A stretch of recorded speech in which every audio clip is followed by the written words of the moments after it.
Hi, I'm Robert Osborne. The next film featuring our star of the month, Norma Shearer, was a reunion of sorts. In 1931, Norma, Clark Gable, and director Clarence Brown worked together on a film called A Free Soul. Norma at that point was already a huge star and a prime movie favorite. Gable was a supporting player, just starting to make waves. Well, 8 years later, they reunited for our next film, which is Idiot's Delight. But this time, the balance of star power had shifted quite a bit.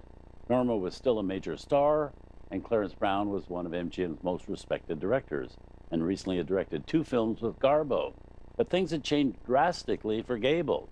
He'd become one of the biggest male stars the movies had ever known. So there was much excitement when Norma and Clark were back together again on film, especially since the project they were making this time was such a prestigious one. Idiot's Delight is based on a Pulitzer Prize-winning play by Robert Sherwood.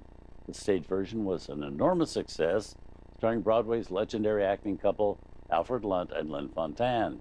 Well, the play itself on the surface was a charming and very bright escapade about a man and a woman who meet and realize they may have met before, maybe even been lovers, but maybe not. And underneath the blithe spirit of the story, there was also a strong warning about pacifism at a time when the Nazis were on the march in Europe. So for the movie version, though, the warnings about the Nazis were toned down considerably, since it was 1939, 2 full years before the U.S. entered the fight against Germany. But it gave both Norma and Clark excellent roles. Gable as the next burlesque Kuffer, and yeah, we get to see Gable sing and dance for the first and only time in his career. Norma plays a woman who claims to be a Russian countess, and they're joined by some terrific character actors, including Edward Arnold, Charles Coburn, Joseph Schildkraut, and Burgess Meredith. So here from 1939, the same year, moviegoers were seeing Norma Shearer in The Women, and a few months later would be seeing for the first time Clark Gable as Rhett Butler.